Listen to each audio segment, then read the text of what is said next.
Welcome back and welcome. If this is your first time joining, this is Less Leg More Heart's monthly peer virtual support group meeting where we bring health and wellness experts to the comfort of your home and sometimes amputee related topics so that you guys can feel supported and nurtured and just live your best life knowing that you are not alone out there wherever it is that you are. Tonight is really exciting because I don't have to do the doing. I've got a team of people, an army of amputees and humanitarians that are taking over this organization, and I am ready for it. So, without further ado, I would love to introduce you to Les Legmore Hart's newly appointed COO, who's going to lead a discussion with the Bernsteins on managing your managers and building the best relationships that you can with your caregivers, because that's kind of a little tricky. So, without further ado, and with a slight drum roll, I'm going to pass the mic to the one, the only, Bob Mitchell. Thanks, Tina. Can everyone hear me? Just give me a thumbs up. Yeah, you hear me? Okay. Hi guys, my name is Bob Mitchell. As Tina was saying, I'm the newly appointed COO. It's been a wild ride so far to get here, and I've been working with the organization for about a year now. I'm just happy to be in the position I'm in, and just to be giving back to the organization. And we thought we were talking about this about a month ago or so, and I really wanted to have kind of a frank discussion about our caregivers and our relationships that we have with them. And as you just saw a minute ago, my caregiver, Miss Polly here, my dog, she's running around the background. It's playtime for her tonight, so she's my number one around the house. But so the conversation tonight's going to be about caregivers and the relationships that we have with them and how we interact with them and how we can utilize them and how they see us as amputees also. And I thought they're no better couple than I know than to have Team Bernstein on this call with us. My two favorites from Orlando, Florida, just fresh out of a hurricane. They managed to survive the night last night, and the gods are with us today. We thought we weren't going to be able to make it with. They had no power last night, and they had a couple of crazy dogs around the house driving them crazy last night, and they were busy dumping furniture and pools and stuff, trying to stay safe. But they are here now, and they have power, and they're alive, and we're all well. Let me give you guys just a little background on Kyla and Zach.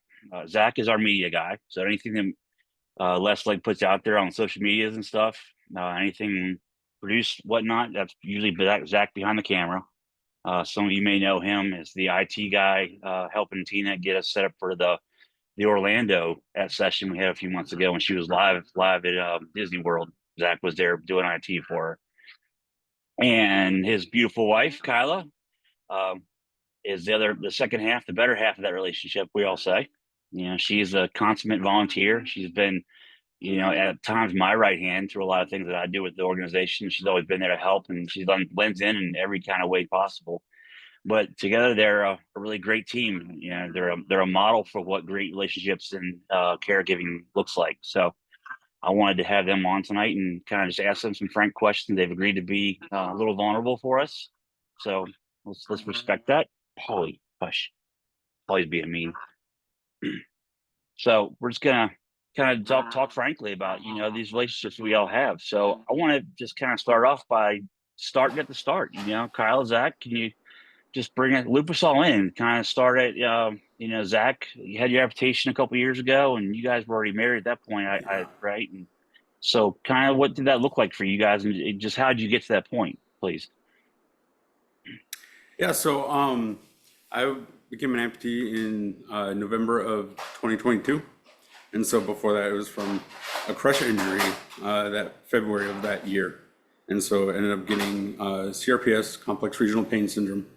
So I spent most of that year in quite a bit of pain, kind of in a dark place. And then Kyla was amazing and kind of been like kind of walking through it with me. And so, yeah. We've been married, so we were married long before the crush and the amputation. We just celebrated 11 years married. So we went through a lot of years with two legs and a number of things. So yeah, we had moved to Florida a year before everything happened. So with no friends or family here, so we got to do this pretty much by ourselves together. Yeah. So that was. It's been an experience for sure. Yeah, So you guys are taking your vows to true to heart, I guess, for better or for worse. This was not what you signed up for, Kyle, was it? I expect.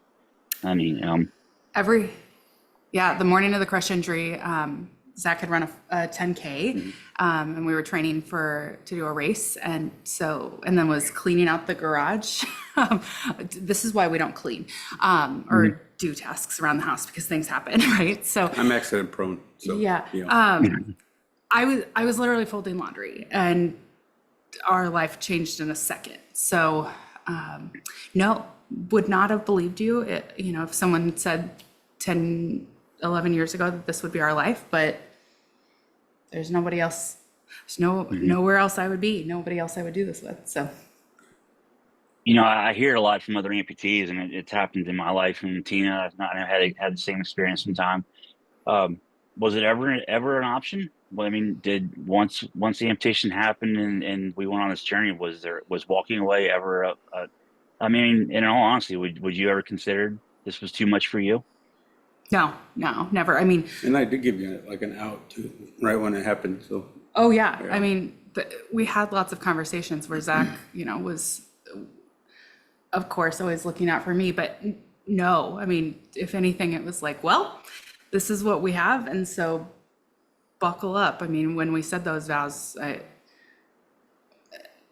life is messy, life is complicated, and buckle up. Yeah. There's been hard, but there's also been a lot of really cool, good things that have come out of this too. So yeah, definitely. Yeah, and we I think renewed a our lot vows last year too. So awesome.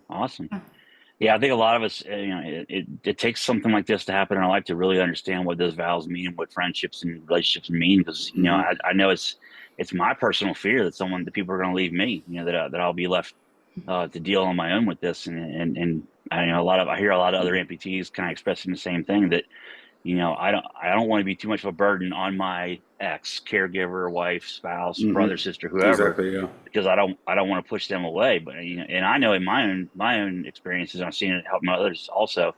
I tried to push my caregivers away. I tried to distance myself from them, to almost test to see if they would go away. And sure enough, they stuck around. Damn it. Yeah. Yeah, I kind of did the exact same thing too. Like I gave Kyla, like when the injury first happened, and I was in a dark place. And so I gave her several times like kind of an out, and then sometimes I would kind of almost consciously kind of try to push her away as well and try to force her, but nope. So just latched right on. I'm not going to. Got to do more than lose a limb to get rid of me. I see a question from. Let's go to Tina first. Tina, you got your hand up. What's up? So I just wanted to, make a statement.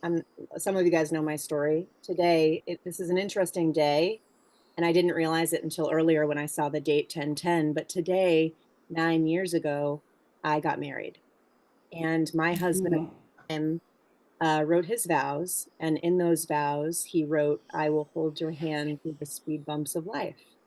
And 1 year and 1 day later, 6 weeks after my amputation, I came home and all of his stuff was gone. And I take responsibility for a lot of those things. I had a lot of anger. I was dissociated during the day to be able to care for patients that were amputees. And so at night I would unravel and he would get that piece of it. But we didn't communicate about those things. I didn't check in with his needs. I didn't I didn't get the help that I needed. And he didn't know that the anger, even though it was directed at him, had nothing to do with him. And I had no control in my life. So I was hyper controlling everything around me because it gave me a sense of power that I felt like I had lost in my life. And so all those things were things after the fact, but he left because it was too much and he didn't know how to manage it. And so seeing a couple that have been through as many things as you guys have had to traverse in your relationship, it's so inspirational, and it gives me hope for the love that I can find in my life. And I know it's not easy, and I'm sure we'll talk about those points, but your commitment at the end of the day is just such a model for all of us, and such a reminder that with the right person, any obstacle can be traversed together. That's great. Thank you, Tina. I'm sorry today is your anniversary, and we had to touch on this subject today of all days, right? Yeah. Mr. Bob White, what do you got going on? I think with a lot of the amputees that I've talked with over the years, it goes to the character of the people you're with. Um, it shows a commitment from them to you. And as you said, the anger is not directed at them, but a lot of times you just don't know how to deal with it. I was just at Hannaford's here in Goffstown. Tina probably knows where it's at. And I had an employee jump me because of my disability. And he's lucky I didn't come up out of that mark cart and punch him right in the mouth. And I don't know why, and I think people with our situation, either us towards them or them towards us, they don't know how to talk with an amputee. They don't know what to say. We don't know what to say all the time when stuff happens. You want to hear my story? I'll tell you. But I think it goes in a relationship for me. I was just making some good points. I've been with the same girl for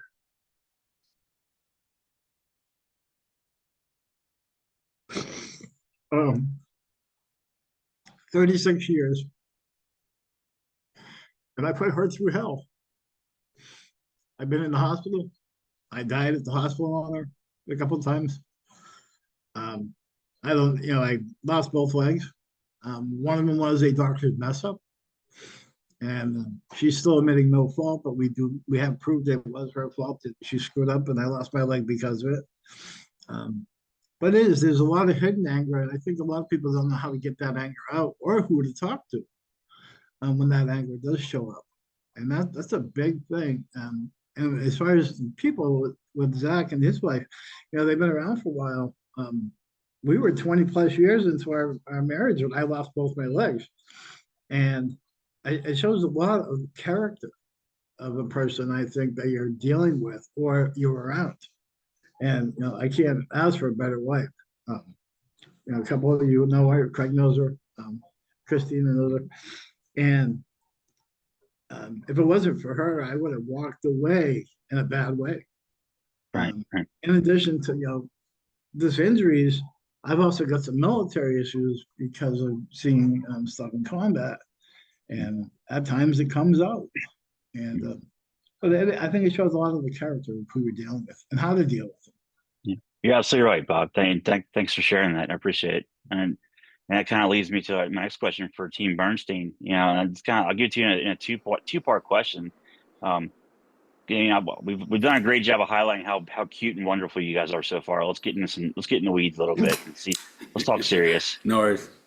No problem. So I want to know two things. When in the very beginning, or kind of early stages, Kyler, for you, how did you learn? How was it to learn how to communicate with Zach? How did you? I'm sure talking to him became different as it was prior to his injury.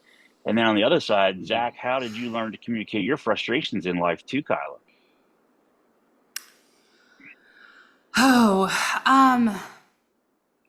So leading up to the amputation, we've been through plenty of health challenges with me. And so this wasn't our first trial to go through. I started out with lots of drama from, early on in our marriage. So I'm a firm believer in counseling, and that's something that we've done together as well as individually. And so I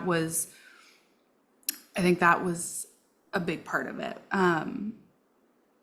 Also knowing, just having those intentions that we're fighting on the same team. And so we're not ever fighting each other, we're fighting the same battle together. And so one of the phrases we'll use to each other, even, because we're humans, that I'm perfect, of course not. No, I'm not. And so there are times where I'll say the wrong thing or I'll misinterpret what you're saying, or, there's anger, there's say the wrong thing. there's real emotions there. And so one of the phrases we'll use often is, I'm not your enemy. And that's kind of a sign for both of us of put the brakes on for a second. Let's refocus. We're fighting together, not against each other. And it just kind of gives us a pause of, okay, this is how I'm perceiving this. This is how this is coming out. Or do we need to take a second? Do we need to take a little bit of space and come back and talk about this in a bit, you know? So I think that was a big thing for us to remind each other of I'm not your enemy, and, you know, and just, I'm not afraid of asking the hard questions. I'm not afraid of having those hard conversations. And so there have been times where I've had to be the one to say, listen, we're talking about this, and whether or not you're ready to, we're talking about it. Because usually I'm the one who like kind of, I need time, I need space, just kind of give me a second to kind of process and. Yeah. You know. Yeah. So, I mean, I feel and- like it's messy. You do what you can. There's going to be mistakes. There's going to be things that go really well. But No, you're right. we That's just my keep favorite going. saying. Life is messy. That's one of the things I say all the time. It's just what it is. It's life is, you know. Definitely. And going through all that, Zach, and you know, as an amputee myself, and you know, I know we can all share this with you, as you know, especially early on, it's frustrating as all get out. You know, learning how to walk on a new leg, learning how to ambulate, learning how to get in and out of showers, how to wash yourself. You know, how to do things we've been doing for years. It's hard sometimes to express that to someone who's not going through that with us. So how did you learn, or did you ever learn to really accurately express those frustrations to Kai? At first it was a lot of anger, and I'm typically the one who bottles up a lot of emotions and like kind of suppresses it, and then every once in a while, like it just kind of blow over. And so I kind of learned our big thing is like counseling. So we both see a counselor privately, but then also we see a marriage counselor as well. And so that because of that, learned how to kind of vocalize what I'm thinking, what I'm processing, and so that kind of helped quite a bit early on. Great. And Yeah, still- I'm a big fan of counseling. I'm glad you guys Yeah. suggested it. I made the mention. Everyone in the world needs a counselor at some point, and sooner or later. Mr. Alex, Exactly. yeah. Yeah. I fully agree that counseling is a good thing. I seek therapy for not only for being an amputee, but for mental health as well. But a lot of it has to do with the being an amputee. And I don't know, I just agree that everyone needs a counselor. I was thinking about my dad a lot when you guys were talking about you guys helping each other. And we lost my mom 5 years ago this October. And she used to help so much, but my dad's kind of stepped up and helped me, but I need to learn how to help back. You know, I know that's there's not just a take, there's a give too. Like you guys are talking about your marriage and stuff, but there's also like the other relationships too that matter also. And there's a way to take too much from caregivers and can cause stress, like Tina had mentioned. I think that's what you're trying to get at, right? I mean, I don't know. And then also, I don't know if that's too tangential. For me, Alex, it was more leaning into him, I think, too much for happiness. I had lost who I was and my identity, and I was like gripping at him to give me a happy that I had just lost for myself. And that, coupled with the ways that my grief were coming out, were just such a porcupine that I could see why nothing wanted to cuddle up to it. But yeah. That makes a Sorry, great guys, point, guys. I understand we- 100%. I had important phone call coming in. I'm going to take from my Okay. friend, but he can Gotcha. wait. It's just a friend. Or- So, guys, we were talking about caregivers, and I'm often kind of shy of using the word caregiver, because when I think caregiver, I think of my father with Alzheimer's and having to wipe his butt kind of thing. And I don't have caregivers in that typical sense, But what we're talking about here in this room now is we're speaking more about caregiving as on an emotional and a kind of spiritual level. I wanted to ask Kai, do you find that you had to, early on or anytime, do you guys kind of rah cheer each other up? I mean, it sounds like your caregiving comes from just a natural space of a marriage, right? So you guys Yeah, I mean, you guys post each other up. Yeah. I mean, not every moment is happy here, right? But this is the person that, is my person. And so there's no other option. I don't want to do life Right. without him. And so with that. I mean, that's not to say though, like Tina mentioned, of, it being a lot on your person. And so as the caregiver, as the support person of the amputee, that's, it doesn't make you a bad person for needing to say, hey, I need a little bit of space here, to call in.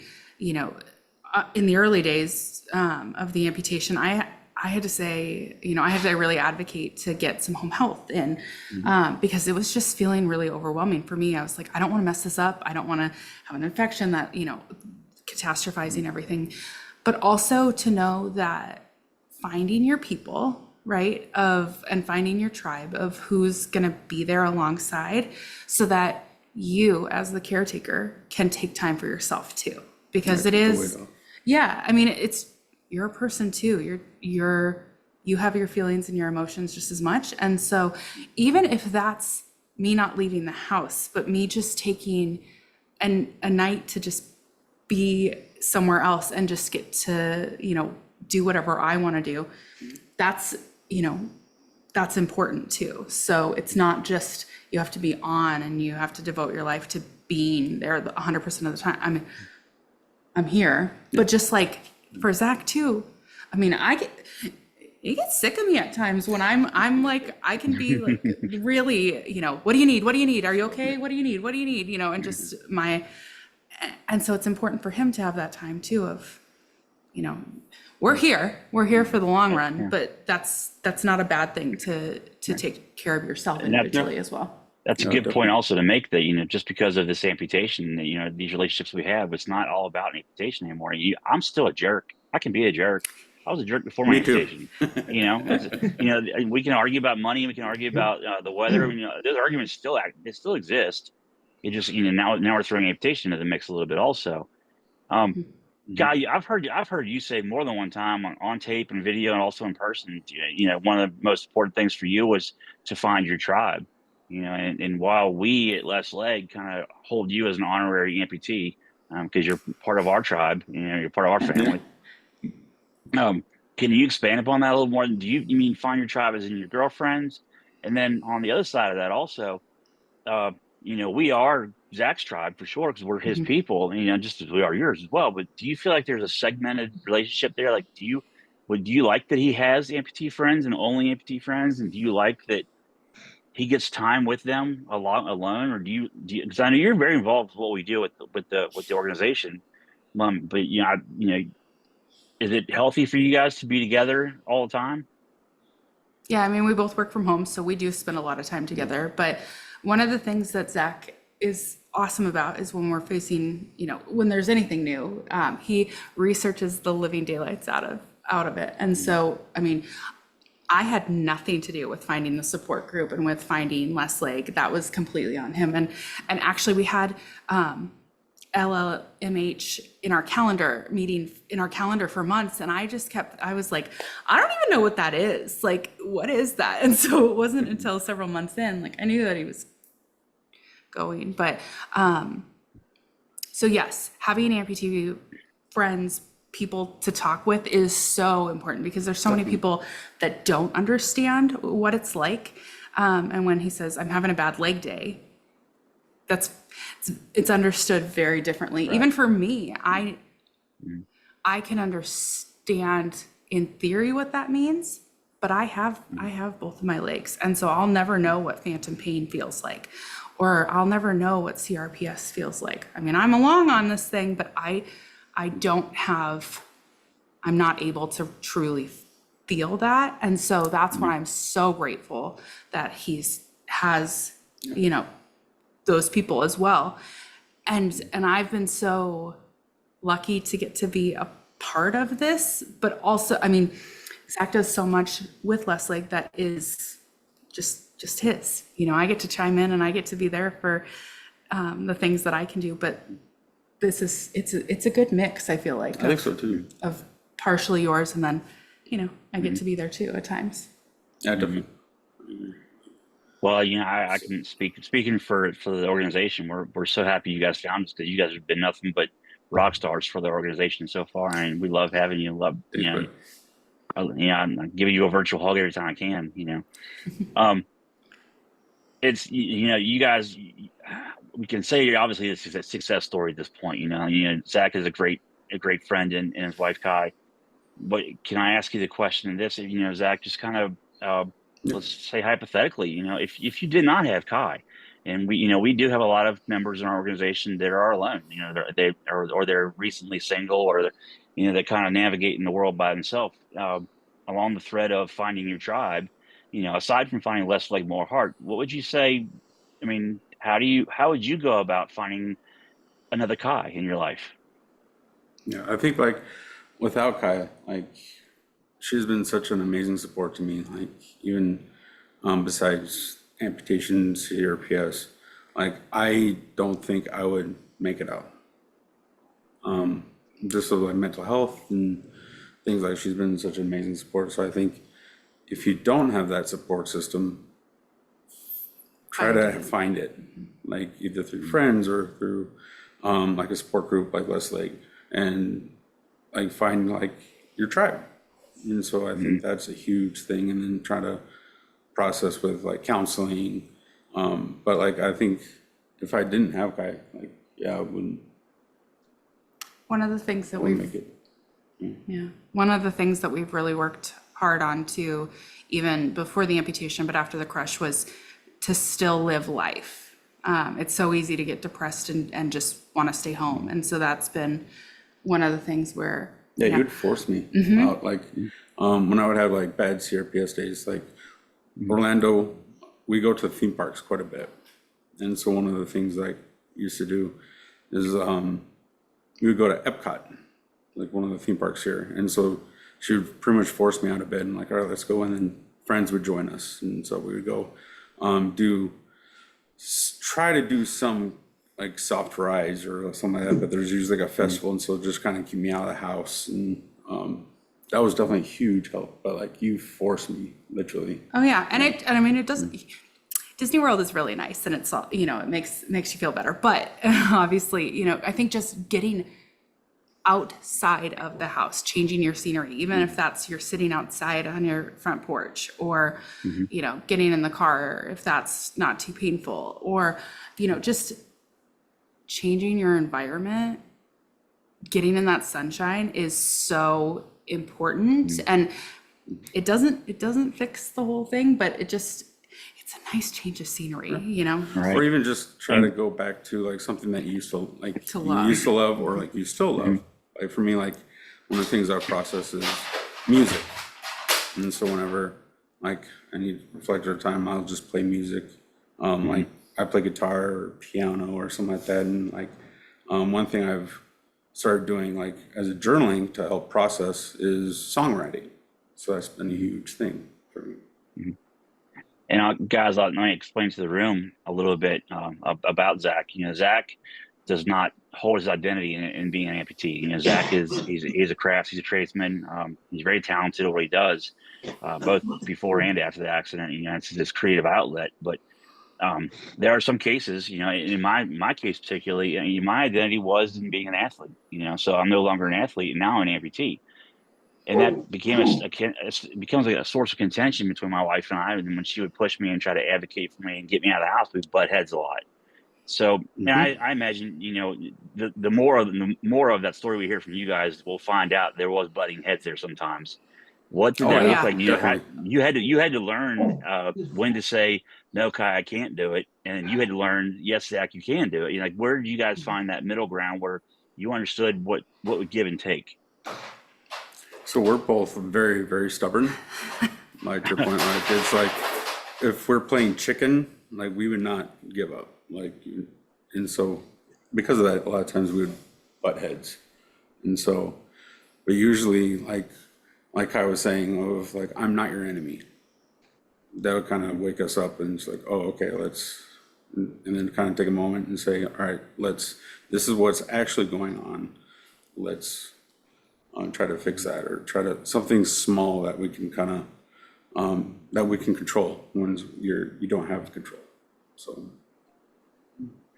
Kai, do you feel like you have freedom to advocate for Zach? Like, do you feel like you have the freedom in your relationship to tell him that he thinks, or you look like he's getting a little puffy or swollen or something, or he's being a baby about something?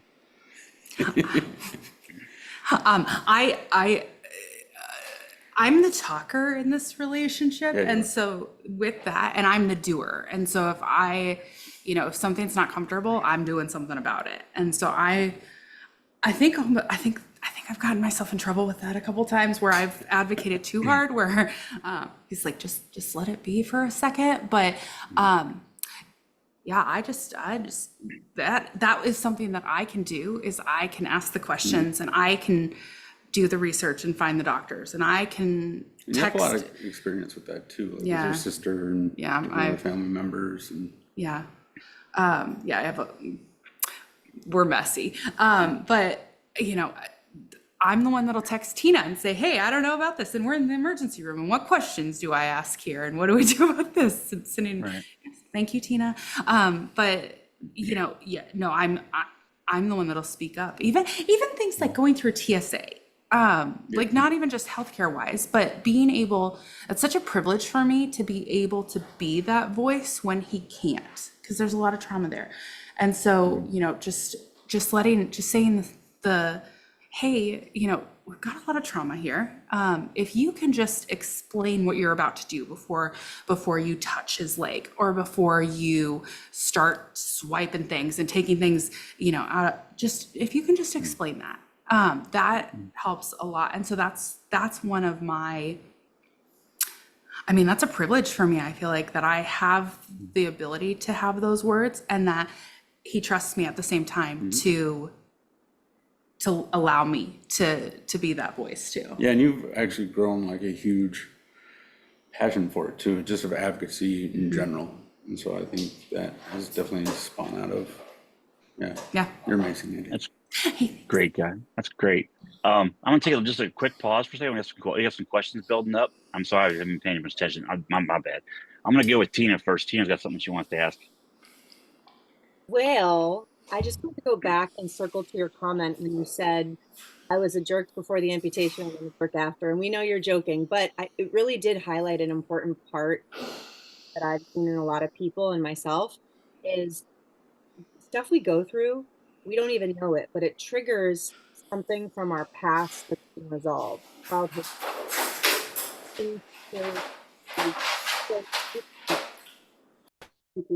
Thanks, guys. For instance, if you are used to not being heard when you're young, you had unattentive parents, or you were bullied, or you felt like you didn't have a voice, and then you had a trauma or limb loss in our case, and you feel like you're not getting medical care, people aren't listening to you, your caregivers don't know your needs.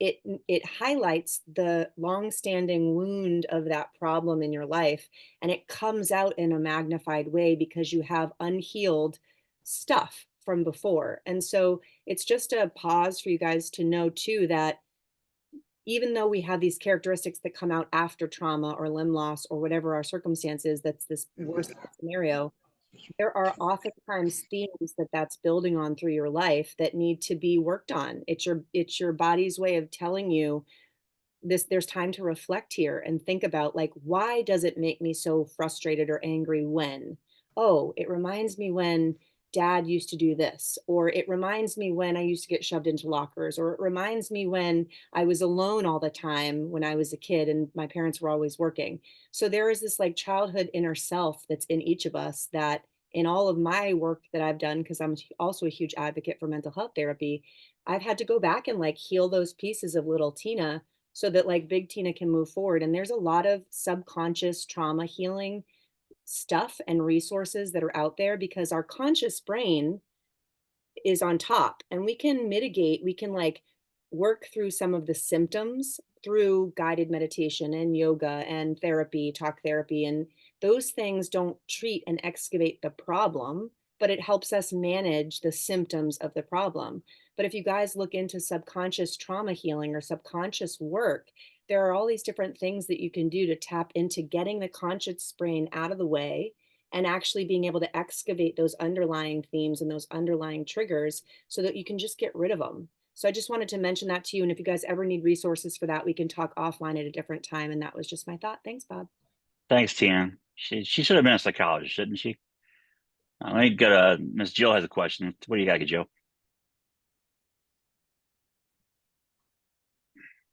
Okay, first of all, hi, everybody. I've been working with Tina now for what, 3 years? With Less Like More Heart. Laura, sending my blessings to you with the storm and everything that you're going through. One of the things that, Zach, you guys, amazing. You know, you've got the support of each other. Needing to have our village, and it's basically a statement, Bob, versus a question. Having our friends and family that love us and all this to get us through this and doing the best that they can. I've found that caretakers, unfortunately, don't get enough information that they need to help. I think there's a lot out there now, because Tina too, for us amputees versus the caretakers, because they don't understand the frustration, the sadness, the stuff that we go through, sometimes on a daily basis, and getting through all of that. So I'm hopefully someday down the road, we'll start more of a caretaker type, support group to be able to, the hearts are in the right place. What they're trying to do for us is in the right place.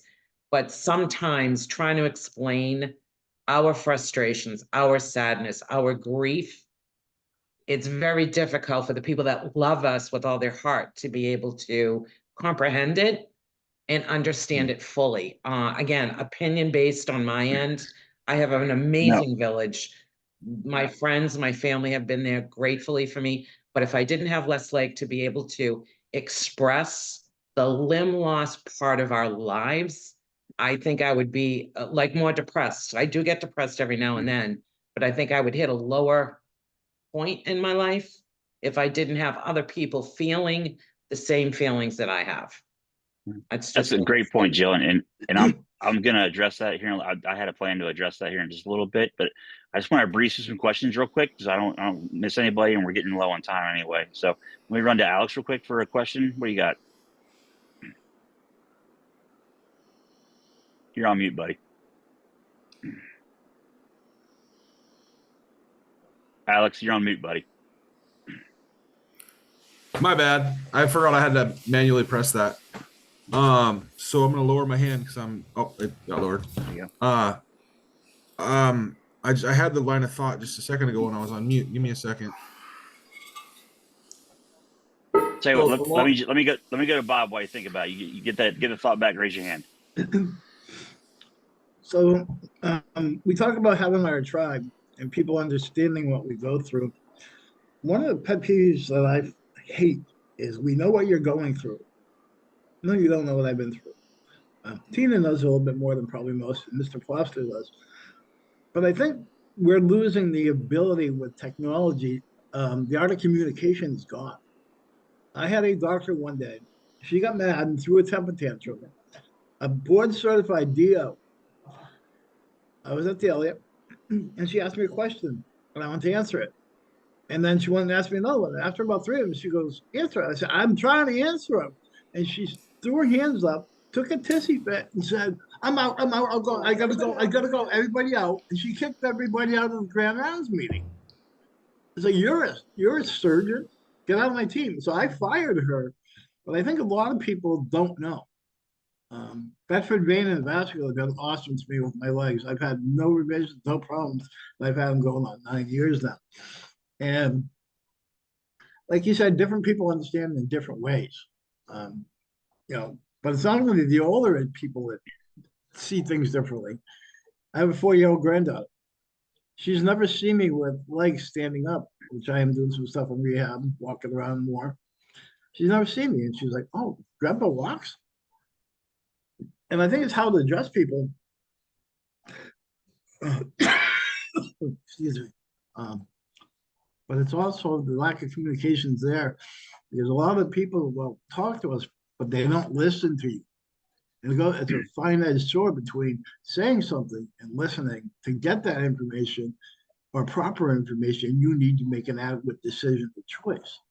If you don't have that, you're not going to have. Very good point, Bob. Speaking to that, Bob, let me kind of throw this back to Kai and Zach. You guys, I'm an advocate of, I always say, we teach people how we treat us, right? And we all, as we say here in this room, we obviously know that Kai, you can't understand what Zach goes through, what he feels, but I think that Zach does a pretty good job of explaining himself to you. So do you, I mean, I'm sure you feel like you understand a lot better than most, but is there a separation there where you feel like you just like you'll never get what he's going through?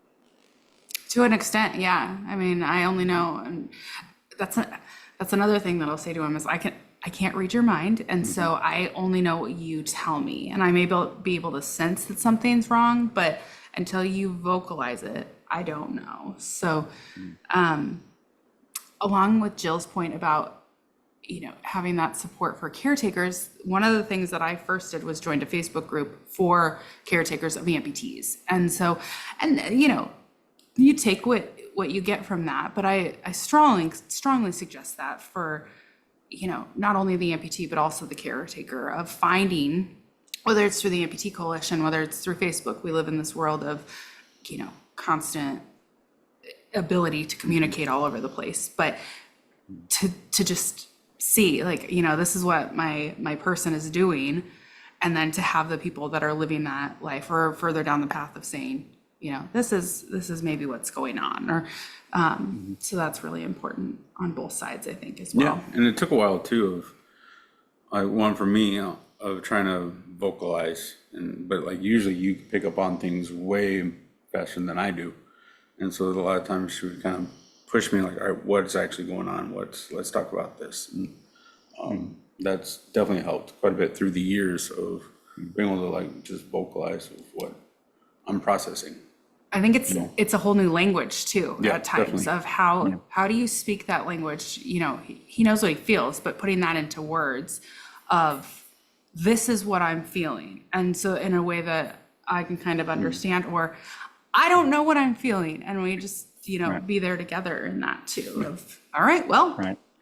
Yeah. There are no words for us to explain to you what it feels like to live without a leg, but I think frustration is a universal feeling. We can explain we're frustrated, right? And I think we can all understand that part, at least.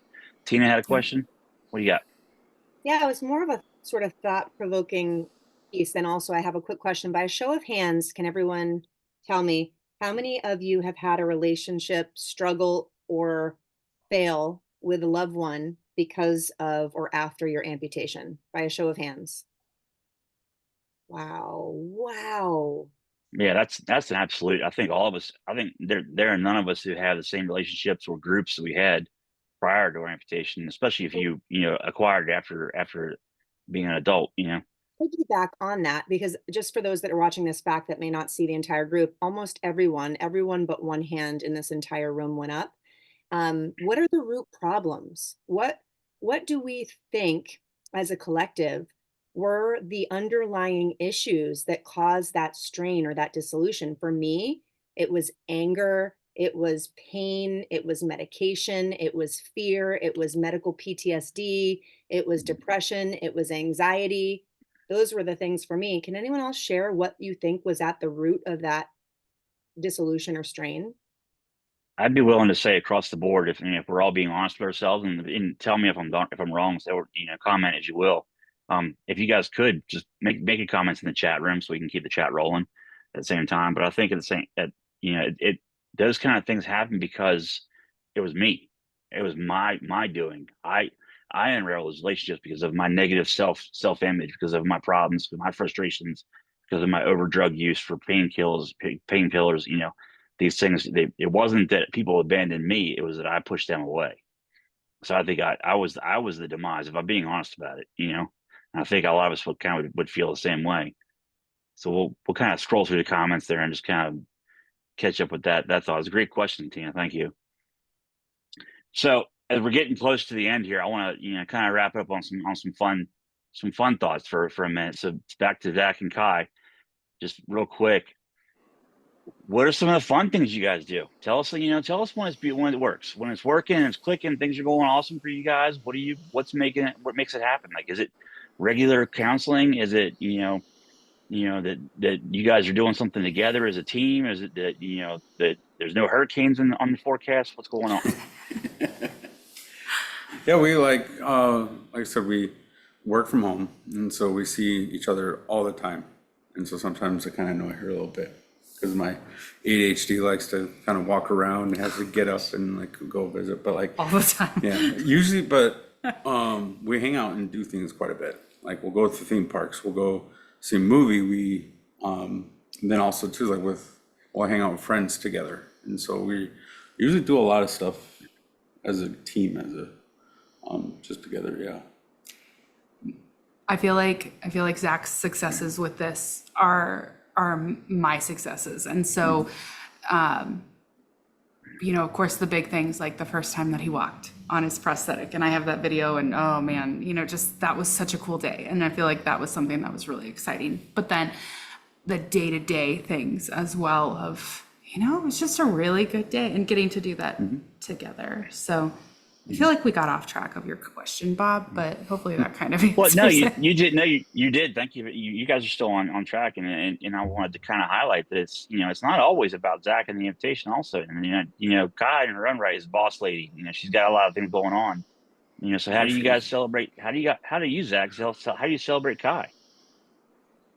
Usually I celebrate Kyle, like doing stuff like what she wants to do, or like I try to love on like her like love languages, like touch, and so like rub her back, and sometimes give her space, but then also like validate a lot of what you're processing, what you're feeling, stuff like that. I've learned.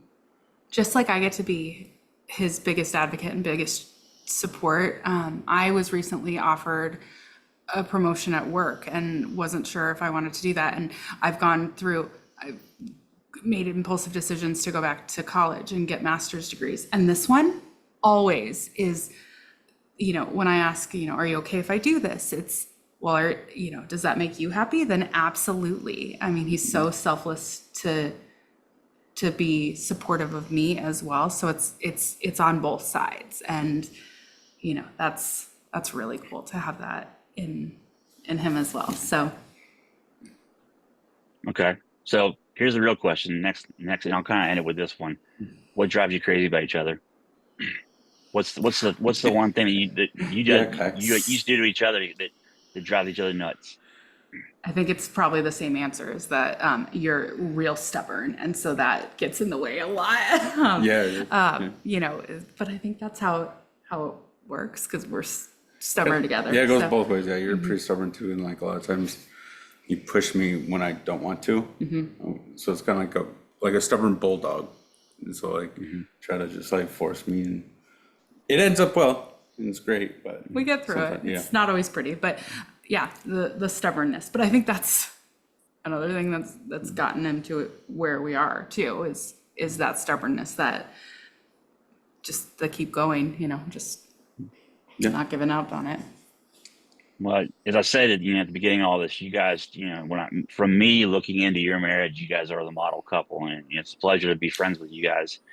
And I just want to remind the room, it's not your caretakers' relationships are not always about your marriage. So, friends and friendships, loved ones, mothers, fathers, daughters, sisters, all that kind of anyone in your life you can develop a relationship of this level with them. You guys just happen to be married and have taken vows, but I think this kind of connection and this kind of communication could work well with friends and other people in your family. Would you agree?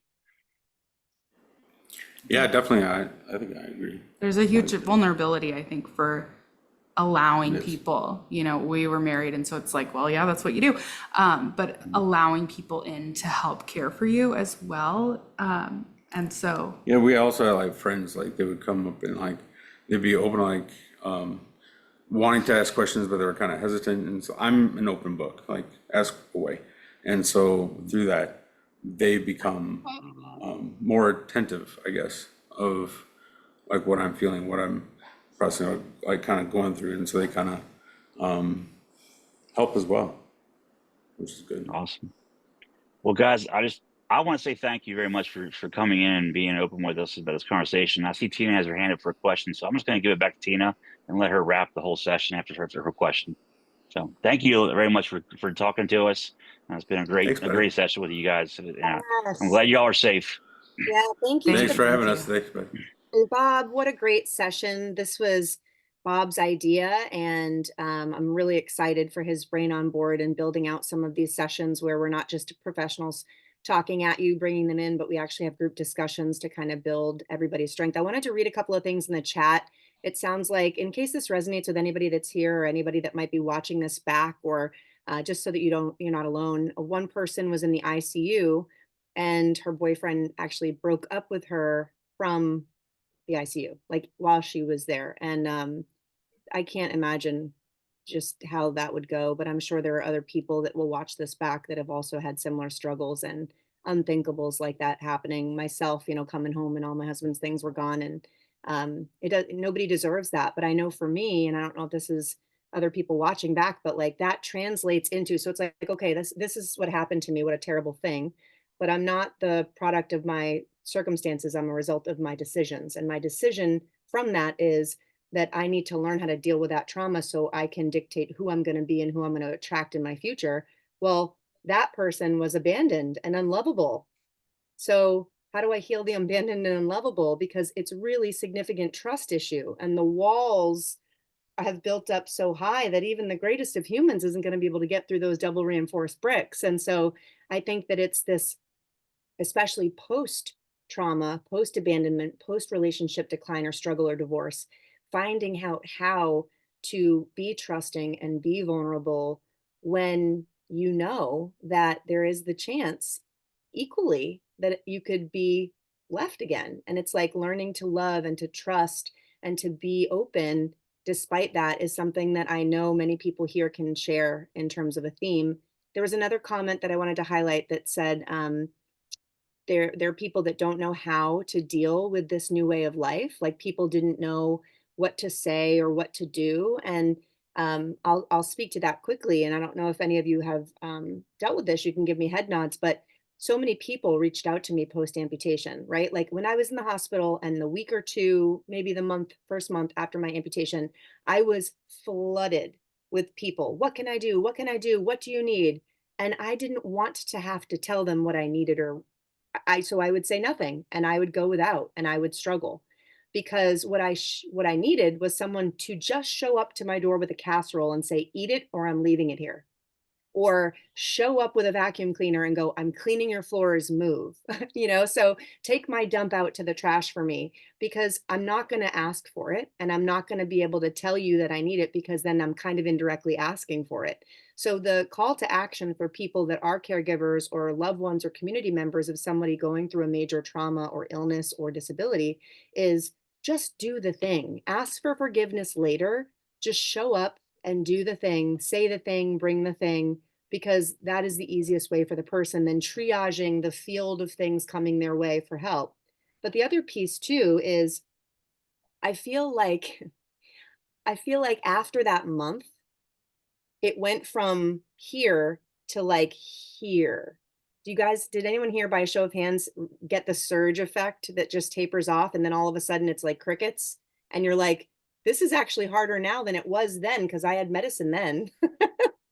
And I know everyone's laughing and joking, but like you want to make sure that you're checking on people at points after the immediate surge happens, because that's really when the need happens. That's when the reality starts to kick in. That's when the fear and the pain starts to take hold and the trying to figure out life again. And it gets harder. It's easier in the beginning than it is as you go through this limb loss journey in the first year or two. So just word to the wise to like, put a note in your phone, check in with Zach, bring a casserole to Zach, like just check in with the people that you love. And then the other person had mentioned here in the comment is that they found that people that don't love their souls and who they are have proven themselves through their personal journey. They aren't what my life needs, sad but true. The saying goes that people come in and out of our lives at the times that they are supposed to. And I think that that's a nice notion that people are here for reasons, seasons, or lifetimes. We hope that our marriages are lifetimes. But if they're choosing to show their cards in that way, rather be now than then. And Less Leg More Heart is always here to hold your hand and pick you up and be your surrogate spouse until we get you back on your foot or feet or wheelchair. And those are just my final thoughts. But what a beautiful meeting. Is there anybody else that has any final remarks before we close this warm and fuzzy meeting of powerful marital couple? Yeah, go ahead, Alex. I just want to first say thank you to the couple, and that's inspirational that she's able to help him like that. and share a little tidbit that was my statement from earlier, was that treat yourself like you're some kid that needs to be taken care of. You know, be your own person. Do the, like you said, do the thing. That's not just for someone else to do for you. Like I made myself peanut butter fudge earlier, and it was kind of decadent, but I made it, and I didn't have to go buy candy or anything. I had all this parts anyways, and you know, that's just one thing. But now I'm going to clean up after myself. So my dad, who normally does all this stuff around here, so I can feel better about myself that I did something that he didn't have to. You know, like I kept the fire going all day, or I split some kindling, whatever. You know, like I don't know. I can't walk right now because I had a major fall 2 weeks ago. I'm sorry to hear that. But what I get from what you're saying, and I think it's a good ending note, is we have to be it. We can't find the happy in other people, and people's experiences, it's their experiences that shape their perspective. So they're not going to get it, and they're not going to see it through your lens, and they're not going to understand. And we don't have to force it down their throat that they need to understand. We just have to recognize as patients and as amputees that they love us, and that the way that they're going to show that love is oftentimes not in alignment with the way that we need that love, but it's no different than any other relationship because you've got your love languages. It's almost like amputation has a different set of needs for love languages. And we have to be, I think, grace, right? I think doing things for ourselves, finding confidence, controlling what we can and letting the other pieces go, open communication, therapy, getting extra support, linking in with other people so that you know you're not alone in the things that you're going through, are just vital pieces of the people that are successful. And I speak as a person that has 100% success rate of failed relationships. So take it from me. No, take it from Zach and Kyla.